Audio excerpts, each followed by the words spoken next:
Months of inventory reaches a level it hasn't seen in the past 10 years.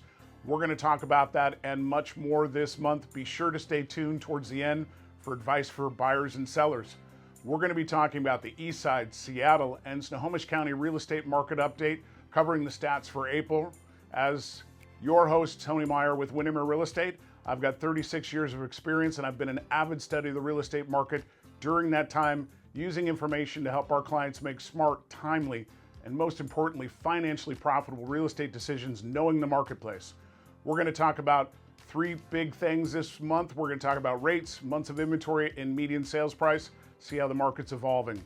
So first up is interest rates. We are down from a year ago, good news, but we're edging back up from March to 6.81 on average for the month of April. So the big topic we're going to talk about today is months of inventory. This really is the market's key indicator. And so for those who haven't tuned in my channel before, what is months of inventory? Well, it is the division of supply versus demand. Real estate's not a commodity, but it's subject to laws of supply and demand. So we look at months of inventory as a key indication of what direction prices are headed and what the health of our real estate market is as a result of that. So we're going to talk about inventory levels at this point, active listings versus pending sales. Again, this is how months of inventory is achieved. Right now, the East Side sits up 38% compared to the 10-year average for April, and pending sales are down 28%. So that is a significant change in the average of the marketplace. So where we sit right now compared to last year? Well, last year we were at 0.7 of a month of inventory, good, strong seller's market. We are at 1.9. Once we hit 2 months, we've lost the seller's advantage, and we're essentially in a balanced market. And really at 1.9, that's where we're at this stage. The 10-year average for April is 1 month of inventory. So you can see, compared to the average and compared to last year, we are in a significantly different marketplace than we have seen before. So the previous peaks, as I'm going to cover this for the East Side, Seattle, and Snohomish County, they really go back to the pandemic. And if you recall, the pandemic, it got started late March, and we in real estate essentially got shut down for a few weeks, and that is what made our April dynamics some of the worst that we had seen previous to that. So today on the East Side, we are sitting a good chunk above at 1.9 compared to where we were in the pandemic at 1.6 months of inventory. Our median price on the East Side is showing a little bit of appreciation, but certainly nowhere near what we've seen in the past. And this is, again, all about months of inventory. As months of inventory rises, prices don't rise. In fact, they can go down. So we're sitting at 1.2% increase in the median price as of this month. On to Seattle. So we're going to take a look at the same numbers. Seattle's active listings are up 47% compared to the 10-year trend. Pending sales are down 9% compared to the 10-year trend.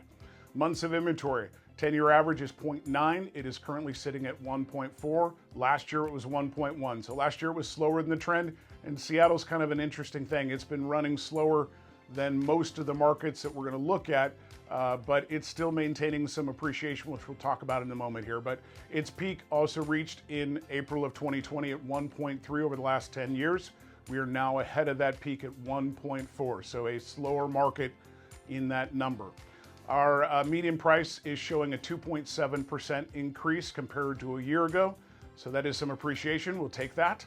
On to Snohomish County. Average listings are only up 17%, but the pending sales are down 26%, so significantly different again. Snohomish County is one of the more affordable marketplaces, so it tends to stay a bit tighter just because of affordability. Its months of inventory right now is 1.2, was 0.7 of a month last year, average of 0.8, so again, slower than the average. It also reached its peak, highest point in April previous to this month of April of 2020 in the midst of the pandemic.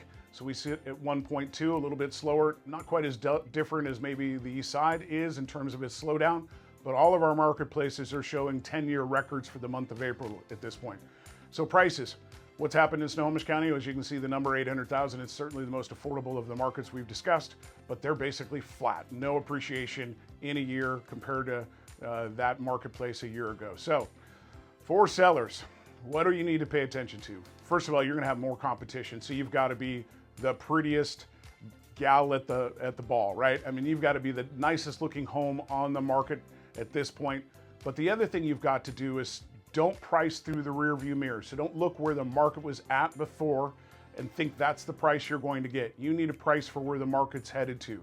Months of inventory is not moving in the direction of a seller, which means prices are going to start settling back down. So you've got to pay attention to that. And if you do, you'll still potentially reap some really good benefits in the marketplace, may end up with multiple offers. They will not be the rule as they have been just a couple of months ago. They'll be the exception, but you position your home right, you'll achieve a sale. You don't, you'll achieve a sale later if you're lucky, and probably for less than you would if you did it right in the beginning. So buyers, well, this is your opportunity, right? I mean, you've got some chances right now, and keep in mind that these market conditions are really what I would call forced errors, to use a baseball analogy. This is based upon tariff policies that could change at a quick time and change our marketplace. But at this present moment, those errors are forced and could go away. So you might look back upon this and go, gee, it's a scary time. Maybe I shouldn't buy. But you also might look back and go, this could have been the best time ever to buy a home. So there's a change in the power dynamic for you. You're not necessarily competing with as many buyers, and you've got choices. But as I was saying to sellers, don't just assume that every property is going to be worth less than what it's listed at. Listing prices are subjective, and this is where you need a pro at your side to help you understand where that property's priced at and whether it's priced to sell, priced over the market, or maybe underpriced to get multiple offers. So you've got to have a pro at your side, whether you're a buyer or a seller, to make sure you're taking advantage of this marketplace. So if all this information leaves you with questions, we're absolutely here to help. Please reach out to us at 425-466-1000. If you have a friend who could use this information, please share the video, hit the thumbs up icon, and subscribe for our future updates. Well, that's it for now, and we'll talk with you next month. Take care.